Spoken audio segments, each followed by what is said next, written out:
Comment bien préparer son investissement en Afrique?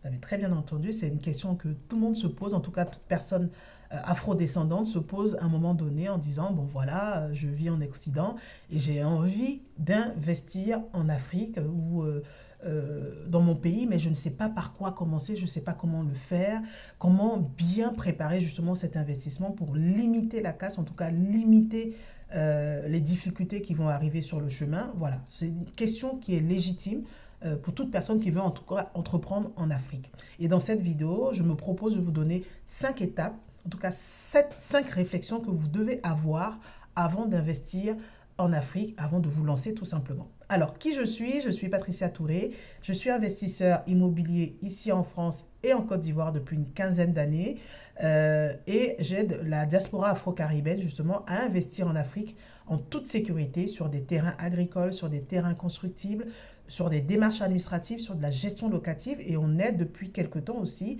pour toutes les personnes qui souhaitent investir dans l'agriculture. Moi-même, j'ai investi en Afrique depuis une quinzaine d'années, comme je vous ai dit, dans plusieurs domaines. Et sur cette chaîne, vous trouvez des informations sur l'investissement immobilier, forcément. Vous trouvez des informations aussi sur le business, sur l'entrepreneuriat et sur le couple. Alors, je vous propose dans la barre de description justement nos différents contacts avec notre site internet groupecam.com. Et n'hésitez pas à nous poser des questions dans les commentaires et on se fera un plaisir de vous répondre. Alors, première chose sur laquelle il faut faire attention quand vous voulez investir et il faut se poser comme question avant tout, c'est vous devez cibler un secteur d'activité. Vous devez cibler un secteur porteur. Qu'est-ce que vous avez envie de faire? Dans quoi vous voulez investir? C'est important de le savoir. On ne se lève pas comme ça du jour au lendemain en disant parce que le voisin a fait, je ne sais pas, du négoce, que moi aussi je vais me lever, je vais faire du négoce. Non. Il faut savoir dans quel secteur porteur vous voulez vous investir. Est-ce que c'est le tourisme? Est-ce que c'est l'agro-industrie? C'est, je ne sais pas, les nouvelles technologies? Est-ce que c'est l'intelligence artificielle? Est-ce que c'est le transport? Est-ce que c'est l'immobilier? Peu importe le domaine, mais choisissez des secteurs porteurs. Mais en général, je vous dis, hein, la plupart des secteurs en Afrique fonctionnent parce qu'il y a de la place. Il y a énormément de place. Donc voilà, vous choisissez votre secteur. Vous essayez aussi d'étudier quand même le marché, c'est-à-dire les tendances du marché local. Voilà, comment ça se passe sur le terrain? Est-ce qu'il y a des perspectives d'évolution? Comment les choses se mettent en place si on veut créer une entreprise et tout ça. Donc, essayez de prendre le maximum d'informations sur le secteur sur lequel vous voulez investir. Et puis, surtout, est-ce que c'est un secteur qui vous parle? Est-ce que vous avez des compétences dans ce secteur-là? Donc, c'est des choses qu'il faut prendre en compte. Donc, ça, c'est la première des choses, c'est déjà quel est le secteur dans lequel vous voulez investir. Donc, ça, c'est la première des choses.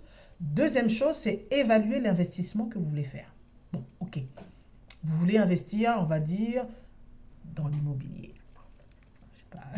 Dans l'immobilier. Donc, on va parler de l'agro-industrie. Voilà, on va parler de l'agro-industrie.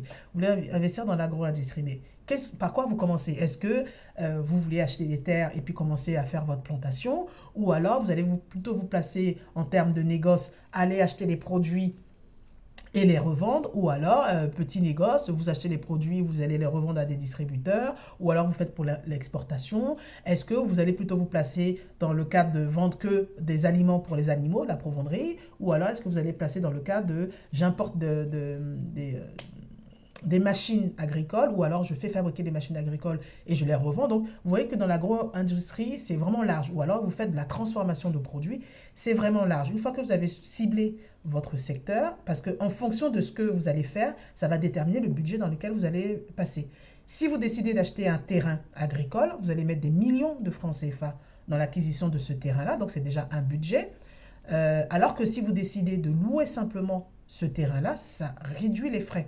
Ou alors, si vous décidez de faire une tontine agricole comme nous, Groupe Cam, on le propose à travers notre projet Kilimo, qui est à la 3e saison. Donc, on fait une tontine agricole où on permet à la diaspora, justement, de pouvoir investir en Afrique dans l'agriculture sans connaissance, sans forcément se déplacer, à moindre coût. Donc, voilà, on a la possibilité de le faire. Donc, en fonction de votre secteur, vous allez déterminer un budget. Combien de temps vous allez mettre pour faire ce budget-là? Est-ce que vous allez économiser pendant 2 ans? Est-ce que vous allez travailler à côté pour avoir un peu plus d'argent pour pouvoir avoir le budget qu'il vous faut? Donc, c'est des choses qu'il faut réfléchir. Donc, c'est la deuxième chose. Quel est le budget dont vous avez besoin pour faire votre activité? Troisième chose, c'est évaluer vos compétences et votre disponibilité. C'est très important. Moi, j'ai fait des erreurs quand j'ai commencé à investir au début. Par exemple, j'ai voulu faire un salon de coiffure il y a quelques années où je ne connaissais pas du tout la coiffure. Bien sûr, j'ai déjà coiffé, je fais des locks, je fais des trucs. Ok, mais c'est pas mon métier. Donc, j'ai complètement tout délégué à une coiffeuse. Je venais de temps en temps, et j'allais vérifier de temps en temps. Donc, au final, j'ai pas gagné d'argent. En fait, j'ai pas gagné d'argent, j'ai pas perdu non plus, mais j'ai pas gagné d'argent. Et au final, je me suis rendu compte que la coiffeuse se faisait plutôt une clientèle et sur moi, mon adresse, mon matériel, plus que moi, ce que je gagnais. Donc voilà. Donc c'est important de savoir quelles sont vos compétences. Est-ce que vous avez besoin de formation? Est-ce que vous avez besoin d'avoir un mentor pour vous aider justement, vous tirer vers le haut? Est-ce que vous avez besoin de lire des livres? Voilà, il faut vraiment faire cette introspection-là. Quelles sont les compétences dont vous avez besoin? Déjà, un. Bon, en même temps, vous ne pouvez pas tout connaître de ce domaine, mais il faut avoir au moins une base. C'est important. Deuxième chose, c'est votre disponibilité. Est-ce que vous allez avoir le temps de venir régulièrement? Une chose est de monter un business en Afrique et une chose est de faire le suivi. Vous ne pouvez pas tout déléguer, ce n'est pas possible. Vous ne pouvez pas tout déléguer en disant, oui, j'ai un cousin là qui va faire pour moi, qui va vérifier, oui, j'ai un maçon qui... Non, non, non, non, non. Vous devez être sur place. Donc, soit si c'est les compétences que vous avez, mais vous n'avez pas la disponibilité, il faudra trouver des solutions en vous appuyant sur peut-être des cabinets, mais il faut voir vos disponibilités. Est-ce que vous êtes prêt à venir par exemple une fois par trimestre ou alors une fois tous les 6 mois, mais quand vous venez, vous restez 2 mois, 3 mois. Voilà, donc c'est des choses qu'il faut évaluer avant de vous lancer. Quatrième chose, bon, c'est faire une étude de marché. Bon, et pourquoi pas un business plan. Moi, je ne suis pas fanat des business plans parce que c'est sur le terrain qu'on sait si le projet il fonctionne ou pas. À la rigueur, je mets un projet, même à petite échelle, et je vois s'il fonctionne ou pas, je vois s'il y a la demande ou pas. Parce que tu peux faire le meilleur business plan au monde pour un projet, et puis en fait, c'est un flop. Voilà. Moi, c'est ma façon de penser. Après, chacun est libre de faire ce qu'il veut. Donc, moi, je vous conseille de faire une petite étude de marché pour voir est-ce que, au niveau du marché local, est-ce qu'il y a vraiment de la demande? Est-ce que vous allez pouvoir remplir cette demande? Quelle est la réglementation qui est mise en place? Est-ce qu'il y a des magazines spécialisés?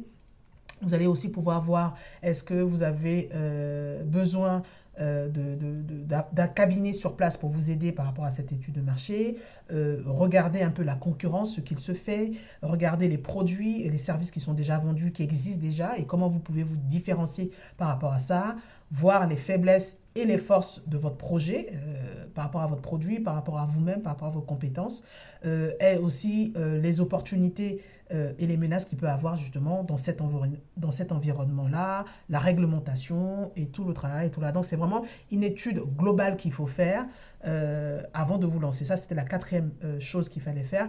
Et la cinquième et dernière chose qu'il faut faire, c'est ne pas hésiter à se faire accompagner par des professionnels.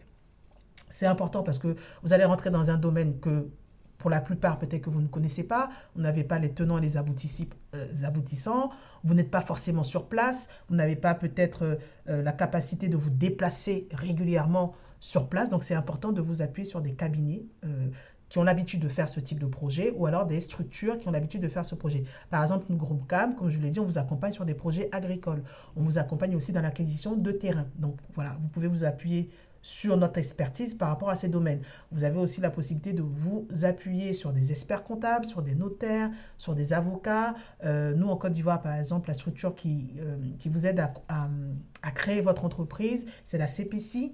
Voilà, vous pouvez créer votre entreprise, vous pouvez appuyer aussi sur des banquiers, sur des fiscalistes, sur des huissiers. En tout cas, vous avez pléthore de professionnels sur lesquels vous pouvez vous appuyer pour vous donner des conseils déjà dans un premier temps, pour vous aider dans le montage de votre projet et dans le suivi aussi de votre projet et pour vous aiguiller justement dans ce qu'il faut faire et ce qu'il ne faut pas faire. Et de toute façon, tout ceci, ça reste quand même de la théorie. C'est quand vous allez être sur place que vous allez voir réellement ce qui fonctionne. C'est quand vous allez être sur place que vous allez vraiment expérimenter pour voir finalement, j'ai fait mon étude, j'ai fait mon plan dans la tête, mais en fait, c'est pas comme ça. C'est comme ça plutôt qu'il faut le faire. Ou alors, j'ai besoin finalement de telles compétences ou j'ai besoin de telle personne ou finalement, non, le projet, je pense que je vais pas le mettre comme ça.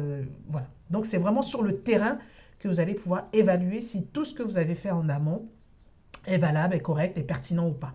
Donc, j'espère que cette vidéo vous aura apporté beaucoup d'éclaircissements, en tout cas beaucoup de réponses par rapport à votre projet, si vous comptez vous installer en Afrique ou alors si vous comptez monter un business en Afrique, pouvoir évaluer justement les risques, les tenants et les aboutissants, comme je l'ai dit, vraiment bien préparer votre projet. N'hésitez pas à le mettre dans le commentaire. N'hésitez pas aussi à aller partager cette vidéo et à mettre un pouce bleu et surtout aller sur notre page Instagram ou Facebook, Groupe Cam Immobilier, pour avoir toutes nos opportunités de terrain et toutes nos opportunités agricoles. Et on vous dit à très bientôt. Au revoir.